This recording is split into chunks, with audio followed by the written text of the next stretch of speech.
If you don't want to end up in a nursing home, you need to find a job. That's exactly what my son told me.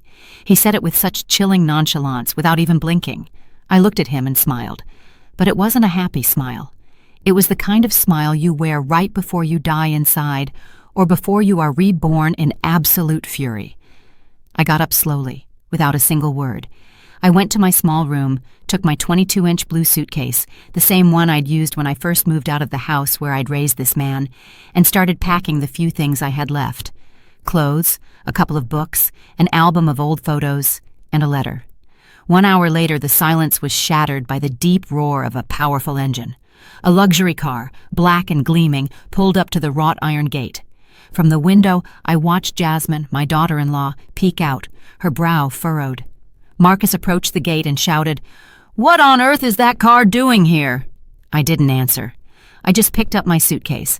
I closed the door to the little nook I called home and walked out, head held high. But to understand how I arrived at that moment, you have to go back many years with me, to a time when I wasn't a burden, but a mother capable of anything for her son. Marcus was my only child. His father, David, passed away when Marcus was barely 3 years old. A traffic accident on a slick, wet highway. The police told me it was instant. I didn't feel like it was. It took me more than 10 years to learn how to breathe again without the pain cutting me in half. From that moment on, my entire life revolved around Marcus. I worked as a teacher at a public high school in the city, tutored students in the afternoons, and on weekends, I sold used books at the community flea market. I did everything to make sure he had what he needed, and he did. I sent him to good schools, I helped him with his homework, and I stayed up late sewing costumes for his school plays. I even sold my wedding ring to pay for his 12-week computer programming camp when he was 12 years old. I taught him to be responsible, respectful, and to always say thank you and please. I taught him to love books and to stand up for those who had no voice. I truly believed I was raising a noble man. I didn't know I was raising my own executioner. Marcus was a sweet child. When he was little, he used to write me letters on notebook paper. "Mom, when I grow up, I'm going to buy you a house with a garden. You'll have a porch swing and lots of cats." I used to cry reading them. I thought, all this effort is worth it. My son is going to be a good man, but time passes, and with it, promises fade. The first crack appeared when Marcus met Jasmine. She was 24, working at a bank, and ambitious, maybe too ambitious. He brought her home one Sunday to introduce her to me. I remember that day like it was yesterday. "Mom, this is Jasmine," he said with a proud smile. "My girlfriend." She looked me up and down. She was wearing massive dark sunglasses, as if she were walking a red carpet. "Hi," she said without smiling. "Pleased to meet you." Her handshake was as cold as her stare. That day, I knew something was about to change. And it did. After they got married, Marcus started visiting less. He no longer came for Sunday dinners. He always said he had too much work. When he did call, it was for practical things. "Do you still have my birth certificate?" Or, "Where did you store my high school papers?" One day, I was offered early retirement. My health was fragile, and I felt it was time to rest. I told him the news with excitement. Marcus barely looked up from his phone. "Well, I mean, if you feel good about it." There was no congratulations or thank you for everything, just indifference. But the worst was yet to come. When Amara was born, I knew she would be my last refuge. My granddaughter was a ray of sunshine in so much shadow. At first, Jasmine didn't want me watching her. "I prefer someone young," she'd say. "Besides, Eleanor isn't used to modern babies." Modern babies, as if they were appliances. But eventually, they let me watch her some afternoons. Those were the best moments of my week. I told her stories, we played hide and seek, and I taught her how to write her name in cursive. "Grandma, why do you live in such a tiny room?" she asked me once. "Because it's just right, sweetheart. I don't want to bother anyone." "But you're not bothering anyone. I love being with you." That phrase etched itself into my soul. My relationship with Jasmine continued to deteriorate. She started avoiding me, speaking to me in sarcastic whispers. "Eleanor, can you please not leave your things scattered in the laundry room? Eleanor, close the back door. You're letting the heat out." "Do you have to make noise right now?" It was my house, or at least it had been. They had remodeled it, yes, but the land was mine. Still, I felt like an intruder, an uncomfortable presence. When I tried to talk to Marcus about it, he just said, "Jasmine is very sensitive and sometimes you don't help." It was the first time I felt completely alone. One day Marcus called me into the main living room. I had just finished washing Amara's laundry, and my hands were still damp. "Mom, we need to talk." I sat on the edge of the sofa. Jasmine stood beside him, arms crossed. "This can't continue," Marcus said. "We're tight on money. We can't afford to support another person." "Another person?" I asked. "I'm your mother, Marcus." "I know, but you're an adult, and you can make your own decisions. If you don't want to go to a nursing home, you'll have to get a job." I felt a knot in my throat, not because of the suggestion, but because of the way he delivered it, the sheer lack of affection, memory, or gratitude. "That's not fair," I whispered. "Life isn't fair, Mom," Jasmine countered. "Welcome to the club." Marcus stood up. "We've talked it over. Take your time, but we can't go on like this." I stayed there, listening to the wall clock. Tick-tock, tick-tock. And I knew something inside me had finally broken. What they didn't know was that I wasn't as alone as they thought. Months ago, I had received a letter that changed my life. It was from Isaiah, a love from my youth, whom I had never forgotten. He found me through an old friend. He wrote to me gently, asking if I ever thought of him. And yes, I thought of him more than I should. We started talking on the phone, then through video calls. He lived down south in North Carolina, where he owned acres of farmland and vineyards. "I never stopped loving you, Eleanor," he told me one night. "And if you'll let me, I want to see you again." That sentence was like a hand extended in the middle of an abyss. When Marcus told me I had to get a job, I had already made my decision. I wasn't going to beg, I wasn't going to scream, and I wasn't going to make a scene. I just smiled. I went to my room, opened my suitcase, packed my things, and looked in the mirror. I had wrinkles, yes, and my hair was more salt than pepper. But I also had something I had lost years ago: courage. And then it happened. The roar of the car, the steps of Marcus and Jasmine approaching the window, the horn blast. Beep. A tense silence. A quick glance from Amara, who had run in from the kitchen. "Grandma, is that car here for you?" I knelt, hugged her tight, and whispered in her ear, "Never let them tell you what you're worth, not even your own blood." I stood up and walked toward the front door. I approached the gate without looking back. Marcus stood there with a frown. Jasmine had her arms crossed, her lips pursed as if she'd bitten a lemon. Amara watched me from the hallway with her big, honey-colored eyes. I didn't say a word. I didn't have to. They didn't deserve my words. I pushed open the iron gate and felt the cool wind hit my face. The car was there, a gleaming black Mercedes-Benz S-Class, polished like the night, its engine still running, as if it knew I wouldn't change my mind. The rear door opened, and there he was, Isaiah. "Good afternoon, Eleanor," he said, stepping out with elegant ease. "I've been waiting for you." I saw Jasmine scowl even deeper, as if she couldn't comprehend what was happening. Marcus took a step forward. "Who is this guy?" he asked, raising his voice. Isaiah offered me his hand. I took it. "Isaiah Reynolds," he replied, without looking at my son. "I'm a friend of your mother's, and I'm here to pick her up. She has nothing left to do here." The word mother seemed to hit Marcus like a slap. He blinked, trying to process what he was seeing, and then he spoke to me. "What are you doing? You're leaving with a stranger? Just like that?" I looked at him, and for the first time, I spoke. "I'm not leaving with a stranger. I'm leaving with someone who sees me, who listens to me, who values me, something you stopped doing a long time ago." Jasmine let out a sarcastic laugh. "My goodness, this is like a soap opera, running off with some rich old man now. Seriously?" Isaiah smiled politely, but his eyes held an icy firmness. "Ma'am, you started the soap opera when you decided to treat this woman like she was trash. Today is just the end of the first act. Get ready for what's coming next." He helped me into the car. I closed the door, and from the window I saw Amara running toward the gate. "Grandma, wait!" Isaiah stopped the car before pulling away. I rolled down the window. Amara reached into her pocket and handed me a folded piece of paper. "It's a drawing for you." I took the paper, hugged her, and whispered, "Never change, my love. You're the one with the good heart." The car pulled away, and I didn't look back. The first few miles were silent. I watched the streets that had seen me haul grocery bags, enter through the back door as if I were staff, and swallow insults for not bringing in income. Every tree, every post was a witness to my silence, and now they would also be witnesses to my departure. Isaiah drove smoothly, as if he had all the time in the world. "Are you all right?" he asked without taking his eyes off the road. I nodded, though I didn't know if it was true.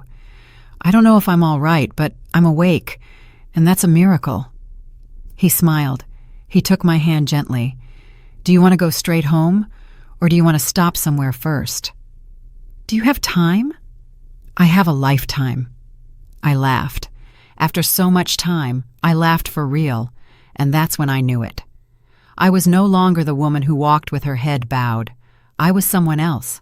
Or rather, I was starting to become who I was before the fear took over. We stopped at a small, warm roadside diner with huge windows and the scent of fresh baked bread. We sat by the window. Isaiah ordered 2 coffees and some pastries. "Do you remember the first time we went to a place like this?" he asked me. "Of course. I ordered black tea with lemon, and you said that wasn't what happy people drank." He laughed. "And you told me, 'Then I'm a proud, unhappy woman.'" We both laughed. But then silence returned. Isaiah looked me in the eye. "Eleanor, did they hurt you badly?" "No." I swallowed. I felt something break inside. I don't know if it was hurt or just neglect.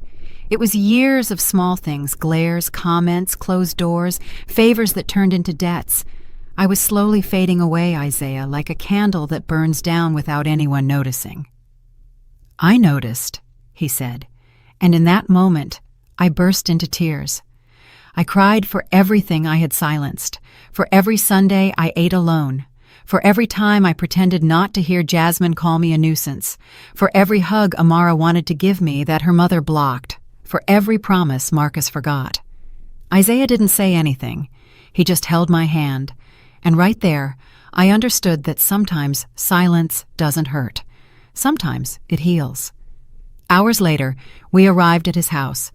And when I say house, I don't mean an ostentatious marble mansion. It was a spacious, rustic farmhouse, surrounded by vineyards that shone under the setting sun. It had a porch with swing seats, huge windows, and a library that looked like something out of a dream. "This is your room," he said, opening a door. It was warm, with white sheets and a hand-woven rug. On the bedside table was a bouquet of lilacs. "Lilacs?" I asked. "Your favorite," Isaiah replied. I didn't know what to say. I just touched the petals. "You deserve this, Eleanor. You deserve everything they denied you." That night we ate dinner together, hot soup, homemade bread, and a red wine Isaiah had produced in his own winery. We talked about books, old movies, and our youth. At one point, he looked at me seriously. "You know what hurt me the most? That you never looked me up. 40 years went by, and I never heard from you." I was afraid, I admitted. And then life just happened. I focused so much on others that I forgot myself. He nodded.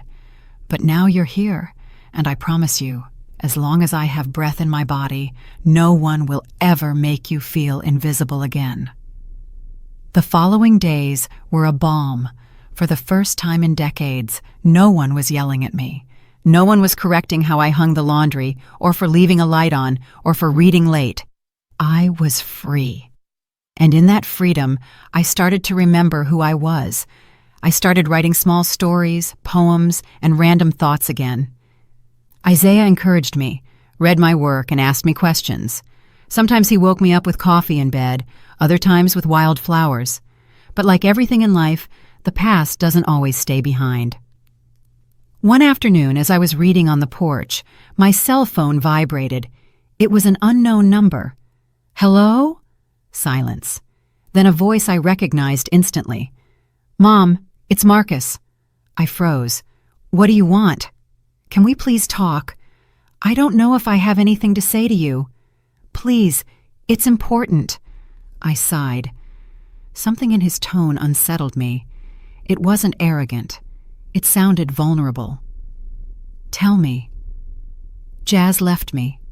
She said she couldn't handle this mess, said I wasn't man enough, and she took off.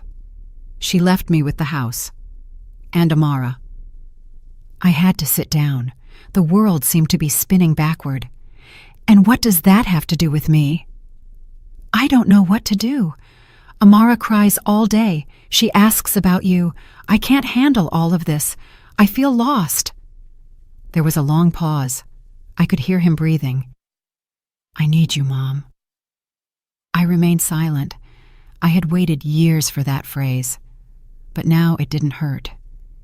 It was just a rusty chain trying to latch onto me again. And then I said, I needed you too, Marcus, for years.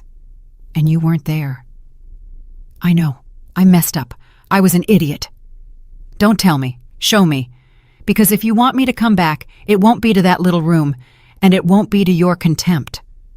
Marcus sobbed. I hadn't heard him cry since he was 6 years old. Can I come see you?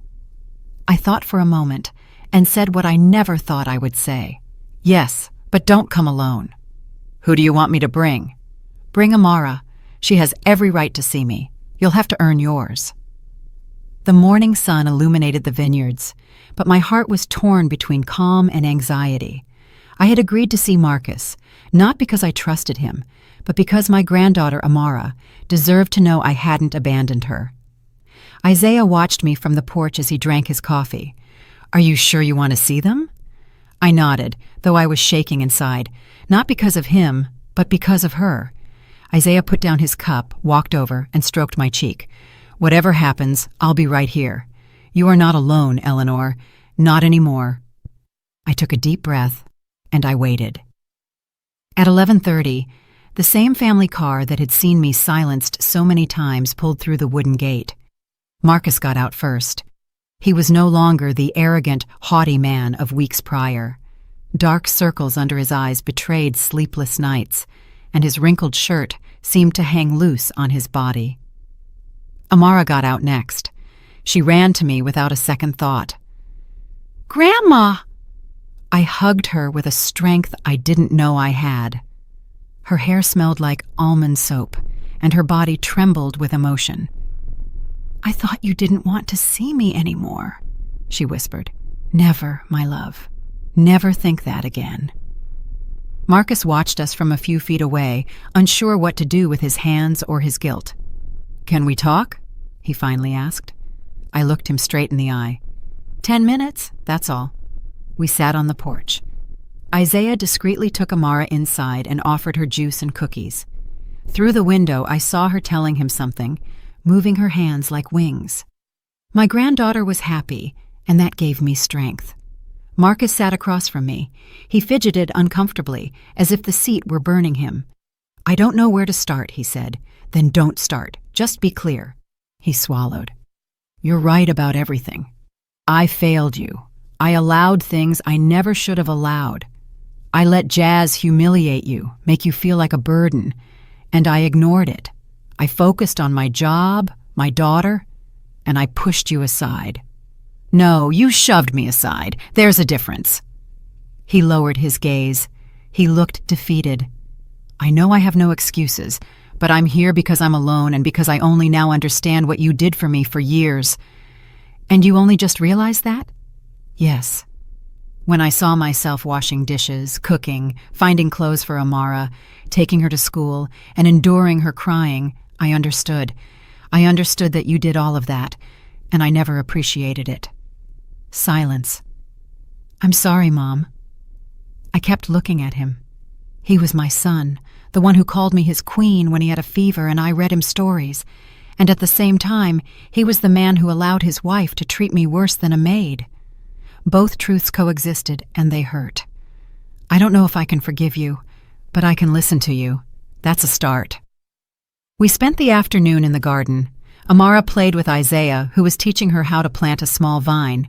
They laughed as if they had known each other their whole lives. Marcus watched me in silence. He loves you, doesn't he? Much more than you ever allowed yourself to. And you love him? I'm rediscovering him, but yes, I do. Marcus nodded. His pride seemed to dissolve with every word. I don't know if I have the right to ask this, but could you keep Amara for a few days? I got a temporary job in another city for a few weeks, Seattle, Washington. I have no one to leave her with, and she wants to stay with you. I turned toward my granddaughter. Her eyes were sparkling with hope. Can I, Grandma? Can I stay with you and Isaiah? Isaiah appeared then, as if the scene had summoned him. It would be an honor, but only if your grandma agrees. I sighed. All right, but under my rules. No surprise visits, no meddling. Marcus nodded immediately. Thank you truly. Before leaving, he turned one last time. I know I have a lot to prove. I just want you to know I'm willing to undo the damage. I watched him get into the car and drive away down the dirt road. A part of me felt relief, another nostalgia, but none of me felt guilt. The days with Amara were a balm. We ate breakfast together, walked through the vineyards, and baked cookies. Isaiah became her silent hero. He told her stories, listened patiently, and taught her how to recognize stars at night. One afternoon, as Amara was drawing on the porch, Isaiah hugged me from behind. I never imagined having this, he whispered. Having what? Peace, family, real life. I turned to look at him. His eyes were moist. Thank you, Eleanor, for coming back to me. I didn't come back. I found myself again, and you were there. But calm, as always, comes at a price. One night, as we were having dinner, Amara got a message on her tablet.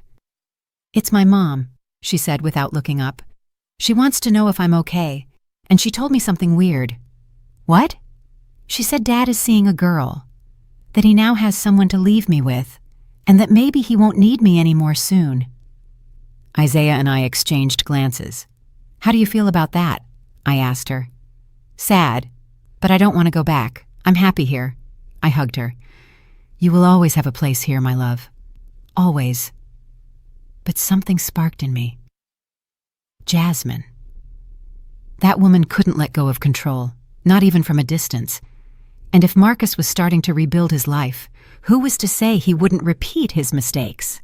That night, I sat down at Isaiah's desk, took paper and pen, and wrote a letter. Dear Eleanor, for years you allowed others to decide your worth, to label you, to hide you, but you are not a shadow. You are a light, and even if it sometimes flickers, the light always returns. Never forget who you are. You are starting a new life, and this time, you are not alone.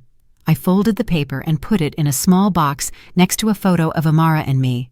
That would be my reminder, my anchor. 2 days later, Marcus returned. He was smiling and holding a bouquet of flowers, but something in his eyes alerted me. I have news, he said. Good news. I was offered a permanent, well-paying, stable position, but it requires me to move to Denver, Colorado. He looked down. He hesitated.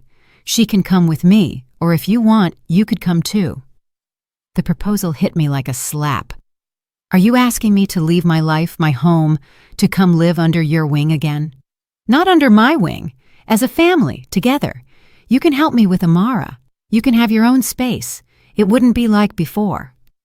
I looked at him for a long time, and then I knew he hadn't completely changed. He still thought I existed to serve, to fill voids, to put out fires he couldn't handle.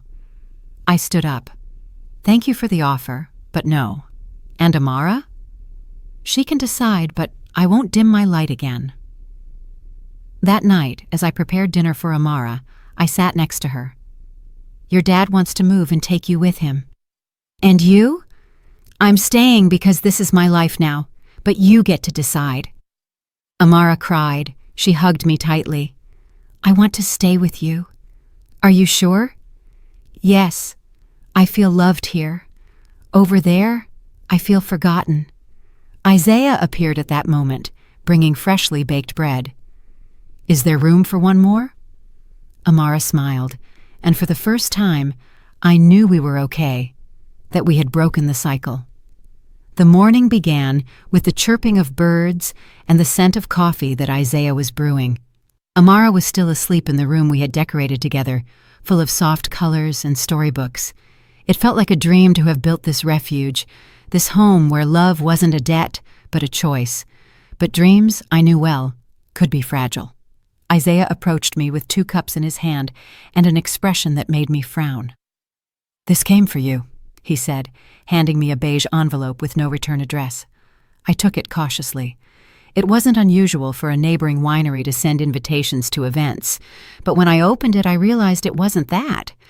It was a formal letter, cold and precise. This serves to inform you that Ms. Jasmine Holloway has initiated legal action for full custody of the minor child, Amara Hayes, alleging improper retention, emotional manipulation, and an unfit environment for child development. I felt the ground open beneath my feet. "What is this?" Isaiah asked, worried by my paleness.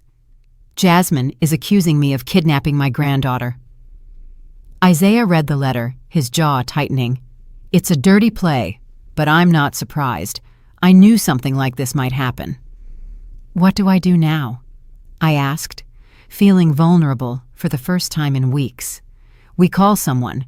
I know a guy, a retired lawyer, but a very good one, Victor Sterling. I'm going to tell him everything."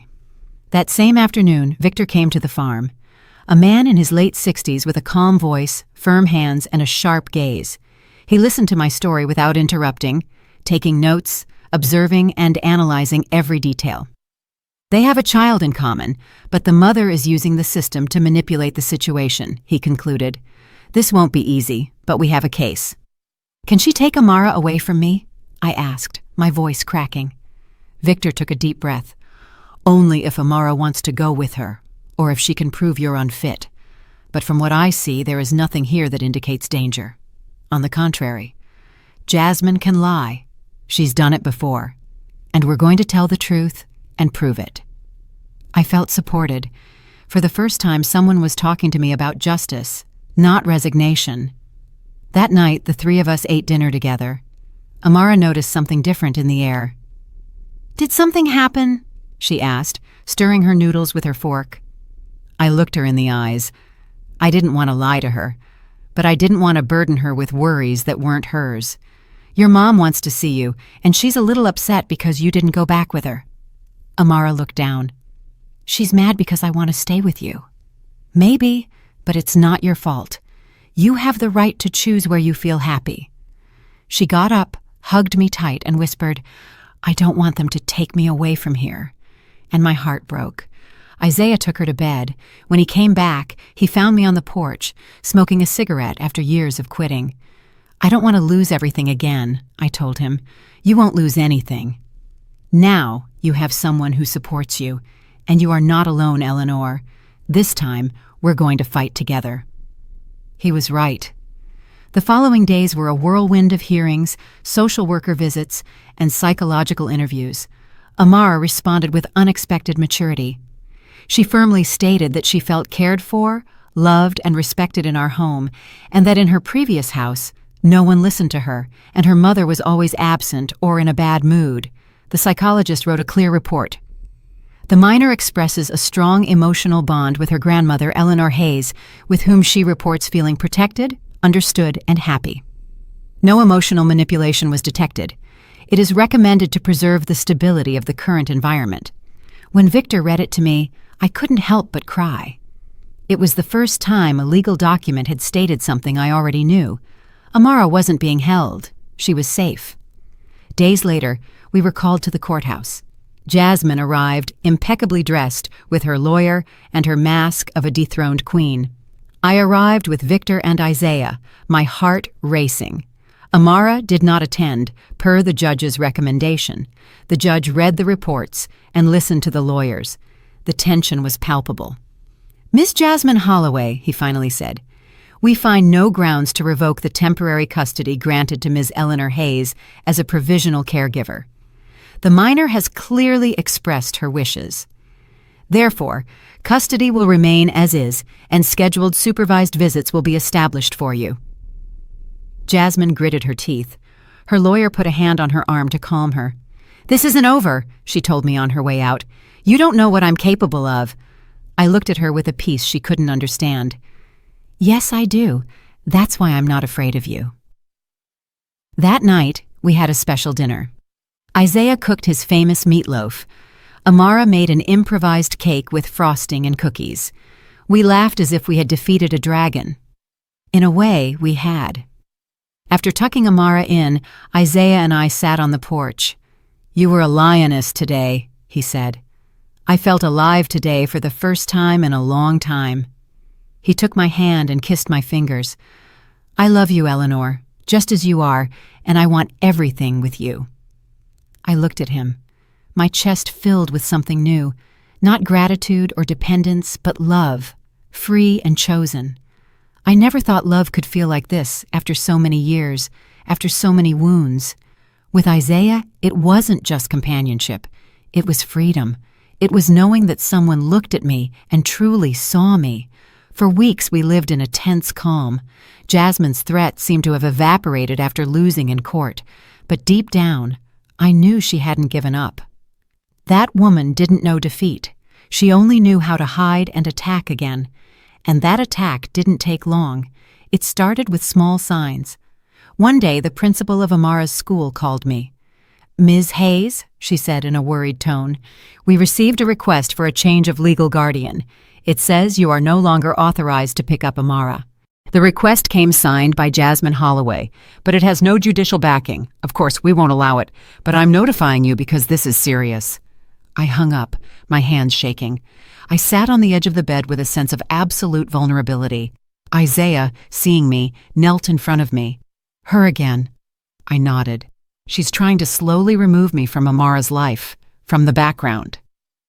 She won't succeed, but we'll have to be alert." That night, I spoke with Victor. He confirmed my suspicions. Jasmine was appealing the ruling, but not just that. She had made false claims of psychological abuse and social isolation. The most serious part, she had hired a private investigator to follow me. There were photos, videos, even screenshots of my social media. "This is no longer just a legal issue," Victor said. "It's a personal attack. She wants to destroy you." "And can I do something?" "Yes, we can counterattack, but we have to go all in." I sighed. I looked out the window. Amara was playing with Isaiah in the garden, blowing bubbles. Her laughter was so pure that it hurt to imagine it being extinguished by her mother's shadow. "Then we'll fight," I said. "For her and for me." Victor nodded. "And this time, we're going to expose her." The following days were a whirlwind. We gathered evidence of everything. Calls, audio recordings, messages. Jasmine had threatened to kick me out if necessary. She had yelled at Amara on the phone, calling her ungrateful. She had even lied about her job, declaring false income to avoid sharing maintenance costs. Victor prepared a complaint for defamation, judicial harassment, and emotional distress. But just when we felt we were in control, something happened that chilled me to the bone. One evening, Amara didn't come home from school. Her teacher confirmed her mother had picked her up because it was her visitation day, but that visit was not authorized. I panicked. I called the school, Victor, Isaiah. No one knew anything. I dialed Jasmine's number, switched off. It was 3 hours of hell until I received a message. "Amara is fine. She just needed to be with her mother. I'll let you know when I bring her back." It didn't say where they were or when she would return, just that. Isaiah held me tight while I trembled like a leaf. We called the police and filed a report. I didn't sleep that night. I just cried. I felt my soul being torn from my body. The next morning, Jasmine showed up at the farm, Amara by the hand. The child's eyes were swollen from crying. "Here she is," Jasmine said with cynicism. "She's fine. She just needed to be with me.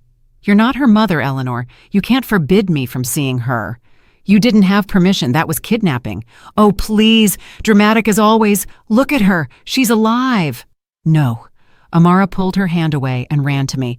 Grandma. I hugged her with a force I'd never felt before. We're going all the way with this, I told Jasmine, my voice trembling but firm. Do it. We'll see who's left standing at the end. And she left. Victor activated the entire legal system. He requested a temporary restraining order. The judge agreed. Jasmine couldn't come within 1,000 feet of the property without a court order, but that only infuriated her more. A week later, someone broke Isaiah's car windows. Days later, we found animal droppings at the farm entrance. One morning, we heard a loud crash. Someone had thrown rocks at the roof. Amara woke up screaming. Isaiah went out with a baseball bat. He found no one. We reported everything, but the authorities said the usual. Without proof, there's not much we can do. I wasn't sleeping anymore. I lived in a state of constant alert. Isaiah proposed something radical. Eleanor, let's move. I have a small house in upstate New York, further away. We could start over there without the weight of this craziness. Abandoning this isn't giving up. It's protecting you. And protecting Amara. I thought about it for days, but every corner of that farm had a history. Every tree, every stone was part of my identity. I couldn't let Jasmine steal that from me too. No, if I leave, she wins and I won't allow it.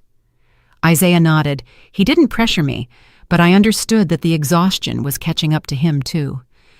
One afternoon, while shopping in town, a woman approached me in the supermarket line. You're Amara's grandmother, right? Yes. I heard your daughter-in-law reported you for abuse. They say the child isn't going to school. Is it true? I felt a pit in my stomach. That's a lie. Well, you know how people are. Some folks shouldn't be raising children. I left without buying anything. The smear campaign had begun. Neighbors looked at me with distrust. Some withdrew their invitations. Others stopped greeting me. They were isolating me, and that hurt more than Jasmine's insults. One night, after tucking Amara in, I went out to the garden. I looked up at the sky, searching for answers. Why is this happening to me? I murmured into the air. I just wanted to take care of my granddaughter, to love without fear. Is that too much to ask? Isaiah came out and hugged me from behind. You're not alone, even if the world shouts otherwise. I'm with you. And if she doesn't stop, if she keeps going until she breaks us, then we will resist until our last breath. A few days later, we received the final summons. Jasmine had secured an extraordinary hearing. She was going to present new evidence to request exclusive and definitive custody. It was her last punch. The trial would be in a week, and I had to prepare myself. Victor gave me a piece of advice. Don't just tell your version. Show your life. Show who you are. Let the judge see that you're not a threat. You're a source of support. That night, I wrote a letter. I didn't know if it would be read, but it helped me order my soul. My name is Eleanor Hayes. I am 66 years old. I am not perfect. I've made mistakes, but I would never stop loving someone who needs me. I am not fighting out of pride. I am fighting for a bond that life gave me and that I do not intend to surrender to anyone's whim. I put the letter in my purse and decided it would be my shield. Amara, upon hearing about the trial, was scared. I'm going to have to leave. No, my love. This time we're going to win. And if we don't? I looked at her, my soul breaking. Then we'll go together, wherever it is, but together. She smiled. She hugged me. You're my home, Grandma. And that sentence was worth more than 1,000 court orders. The day of the trial arrived with an impossible mix of emotions: fear, hope, rage, and something deeper that I didn't know if it was courage or simply exhaustion. I dressed soberly, carefully combed my hair, and before leaving, I hugged Amara tightly. I love you, Grandma, she said, looking at me with those big eyes. I love you more, my queen. No matter what happens, nothing is going to separate us. You know that, right? She nodded with silent tears. Isaiah led me by the hand to the car. Victor was waiting for us at the courthouse door. "Today, we won't just be defending you," he said. "We're going to show who Jasmine really is." We entered the courtroom. There she was, impeccable, in a tight black dress, hair pulled back, perfect makeup, a mask. She looked at us as if we were insects. I took a deep breath. I wouldn't break. The judge, an older man with a severe expression, started the hearing. "We are here to resolve the appeal presented by Ms. Jasmine Holloway, who requests exclusive custody of her daughter Amara and the revocation of the provisional custody granted to Ms. Eleanor Hayes." Everything was on the line. Jasmine spoke first. "Your Honor, my mother-in-law has emotionally manipulated my daughter, alienated her from me, and interfered with her development, preventing contact with my environment.